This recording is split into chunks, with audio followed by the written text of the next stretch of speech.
Ce mercredi 23 octobre 2024, le Conseil des ministres, qui s'est réuni sous la présidence du chef de l'État, M. Patrice Talon, a débouché sur les décisions dont voici la teneur. S'agissant des mesures normatives, en point 1, mise en œuvre de l'aide juridique en République du Bénin. L'aide juridique vise à assurer l'égal accès au droit et à la justice pour tous. L'adoption du présent décret contribue à prévenir et éviter la discrimination dans l'accès à la justice, dont l'origine pourrait être l'analphabétisme, l'ignorance de ses droits, l'appartenance ethnique, le genre, la religion, le statut social ou économique, un handicap ou toute autre cause. Ainsi, qu'elle soit de conditions modestes ou ayant peu de connaissance de la loi, toute personne pourra désormais faire défendre ses droits par les professionnels de la justice. Chaque Béninois aura donc la possibilité de bénéficier d'une assistance devant les tribunaux et de chercher réparation en cas d'injustice. De façon concrète, ce nouvel instrument juridique rend possible pour tout citoyen qui n'en a pas les moyens l'accès aux divers services d'information et de consultation juridique concernant notamment les litiges civils, administratifs ou d'autres natures. Il organise également le bénéfice d'une assistance en vue de remplir des documents juridiques et rédiger des correspondances officielles, de même que pour obtenir des conseils sur la résolution des conflits en dehors des tribunaux. Grâce à cette mesure, notre pays aura réussi à soustraire les justiciables, quels qu'ils soient, des déviances et marginalisations éventuelles par l'instauration d'une équité devant les juridictions et la réduction subséquente des fractures sociales. En point 2, adoption du code de déontologie et d'éthique des personnels enseignants et chercheurs du supérieur. Dans le cadre de l'implémentation de la stratégie de promotion et de développement de l'enseignement supérieur, de la recherche scientifique et de l'innovation initiée par le gouvernement pour redonner à ce sous-secteur ses lettres de noblesse, il a été élaboré un code de déontologie et d'éthique des enseignants et chercheurs des universités ainsi que des écoles supérieures publiques du Bénin. Issu d'un processus participatif, il est destiné à mettre fin aux faits récurrents qui jettent du discrédit sur le monde de l'enseignement supérieur et de la recherche scientifique, de nature à entraîner un effritement des valeurs liées aux exigences d'excellence et d'exemplarité. En l'adoptant, le Conseil a instruit le ministre de l'Enseignement supérieur et de la Recherche scientifique, en relation avec le ministre du Travail et de la Fonction publique, d'en assurer la bonne application. Ont par ailleurs été adoptés sous cette rubrique les décrets portant attribution, organisation et fonctionnement de la délégation au contrôle et à l'éthique dans l'enseignement supérieur, transmission à l'Assemblée nationale pour examen et vote du projet de loi de règlement définitif du budget de l'État gestion 2023, puis création, attribution, organisation et fonctionnement du Comité national des indications géographiques. Au chapitre des communications, démarrage du projet pilote d'intégration de l'assurance agricole indicielle pour l'accroissement de la résilience des petits exploitants agricoles face aux effets du changement climatique. Le maintien, sur la durée, des performances de notre agriculture est confronté aux risques climatiques croissants tels que les sécheresses et les inondations qui mettent en péril les rendements et les moyens de subsistance des producteurs. De fait, ceux-ci n'arrivent pas à accéder aisément au crédit pourtant indispensable à l'investissement. Aussi, les acteurs agricoles s'étaient-ils mobilisés pour mettre en place l'assurance mutuelle agricole du Bénin, AMAB, mais le modèle n'intégrait pas tous les risques et n'était pas non plus différent de celui d'une assurance classique. L'expérience n'a donc pas été concluante. Or, le besoin d'une assurance spécifique au secteur agricole est préant, d'autant plus avec les effets du dérèglement climatique. Pendant ce temps, la plupart des institutions financières, en raison de l'absence d'une mesure de protection adéquate, ne s'intéressent pas particulièrement à l'amélioration du financement agricole.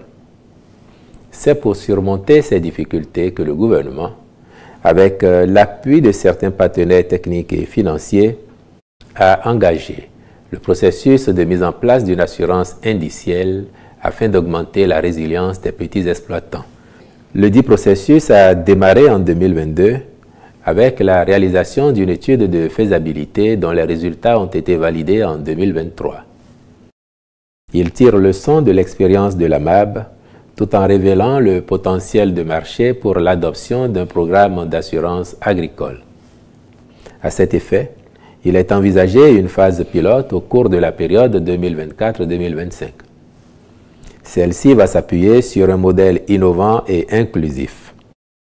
L'implication des fêtières dans la sensibilisation, l'échantillonnage de même que le suivi des bénéficiaires sera déterminante.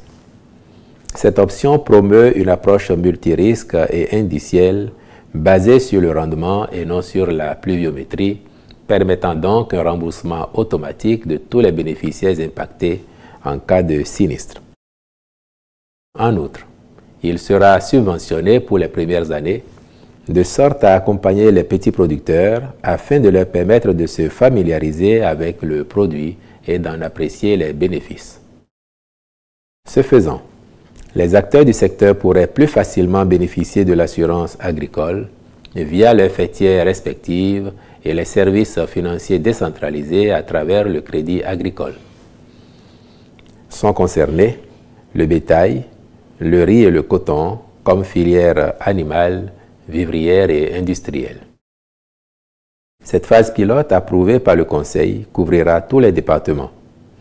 Elle impactera 100 000 petits producteurs et éleveurs de bétail et s'étendra jusqu'à la campagne agricole 2025-2026. Au chapitre des rencontres et manifestations internationales, il a été autorisé la participation du Bénin à la 9e session du Comité technique spécialisé de l'Union africaine sur l'égalité des sexes et l'autonomisation des femmes à Addis Abeba en Éthiopie du 29 octobre au 6 novembre 2024. La première conférence ministérielle mondiale sur l'élimination de la violence contre les enfants à Bogota en Colombie les 7 et 8 novembre 2024.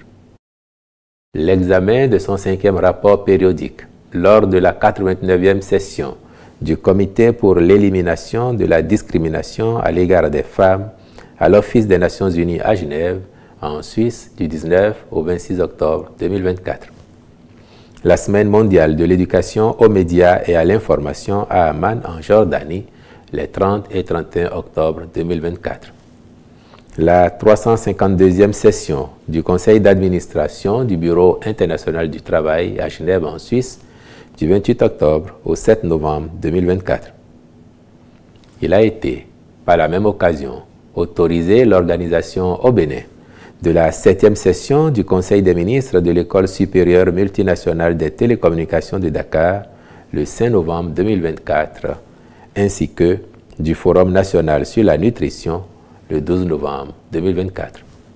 Au chapitre des mesures individuelles, sur proposition des ministres respectifs, les nominations suivantes ont été prononcées.